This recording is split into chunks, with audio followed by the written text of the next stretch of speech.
tas, ko mēs tagad redzam, kas tagad notiek Covid laikā, mēs nebijām gaidījuši, ka tas būs tik ilgi. Un iespējams, tas būs vēl ilgāk. Mēs to nezinām. Bet tas, ko mēs mākslā visticamāk to redzēsim nākošu gadu Venēcijas bienālē. Glezniecība man tā kā pirmajā vietā, jebkurā, vienmēr bijis. Man ļoti patīk gleznes. Bet kaut kā sanāca, tekstils. Tajā brīdī likās interesanti, es izmācījos. Bet tas ir tā paralēli, es visu kaut ko arī citu daru. Man nav tā, ka viens kaut kāds veids un tagad tā ļoti konsekventi pie tā strādāt. Tas, man liekas, arī šobrīd pasaulē arī, man liekas, nav tā, ka tu tikai strādā ar kaut ko vienu. Tu izmēģini tik daudz dažādas lietas, jaunas tehnikas un iespējas. Tekstilu var aiztikt, bet tāpat laikā tur var gleznot ar diegiem, ja tā var izteikties. Un kas ir digitālajā tekstilā, kas man sevišķi interesē un fascinē. Tas darbs, kas ir apakšā, ka tomēr tu vari strādāt ar datoru, kas man arī diezgan labi patīk. Tu vari datora ekrānā jau redzēt it kā rezultātu, sagatavot failu un pēc tam tomēr, kad no rūpnīcas tev atnāk darbs, tomēr tur ir kaut kāds pārsteigums beigās. Darbs, kuru sauc Mesh, tas tapa Norvēģijā, kad es arī iepazinos ar savu pasniedzēju Junu Petersonu, pie kura es studēju. Tas bija neliels kurs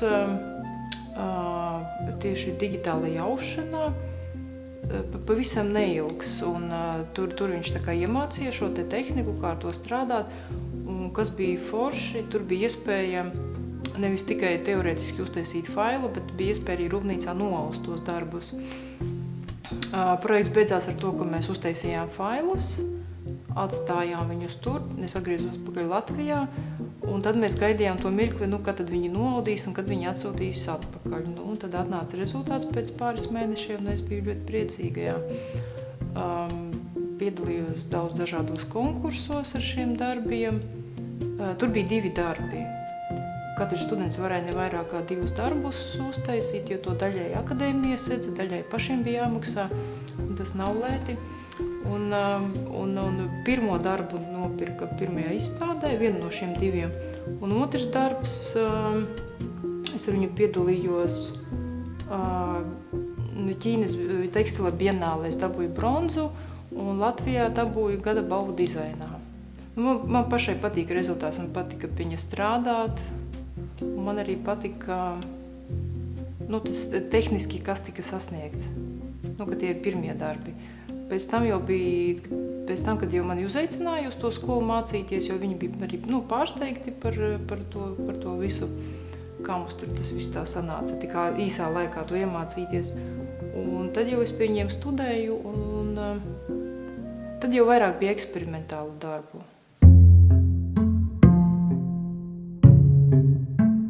Šīs sērijas izstādēs neatceros, cik reizes piedalos, cik viņas reizes notiek.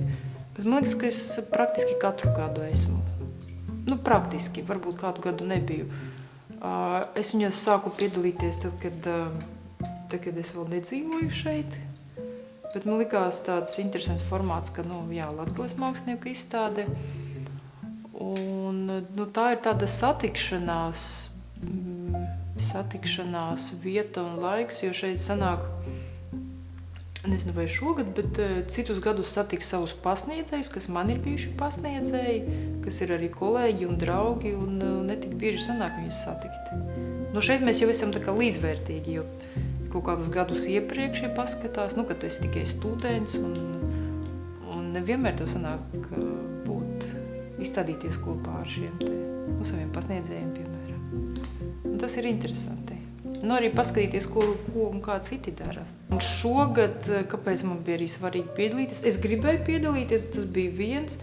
Otrkārt, šis ir pirmais darbs, kuru es radīju arī pēc dzemdībām. Tas bija, laikam, 1. mēnesī.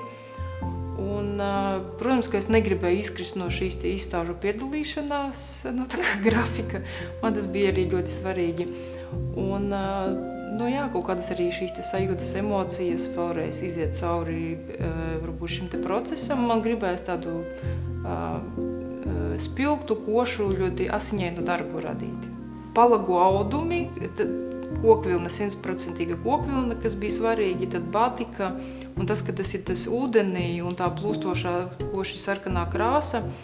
Un kas vēl bija tas moments, tā locīšana, viņa šeit nav perfekta, bet es vienkārši uz grīdas ar rokām tā kā locīju šos te, šīs te, nu, es nezinu, ieloces taisīju, jo vēl kaut kādi man darbi pirms tam bijuši, kad es tā ar gludekli tā visu tā gludinu, tā ar tādām precīzām malām, bet šeit man bija svarīgi, ka es tā ar rokām visu tā, nu tā kā, jo tas audums tajā brīdī, viņam jābūt ir slapjam, lai viņu varētu tādu uztaisīt, un tādu viņš tā žuva uz grīdes.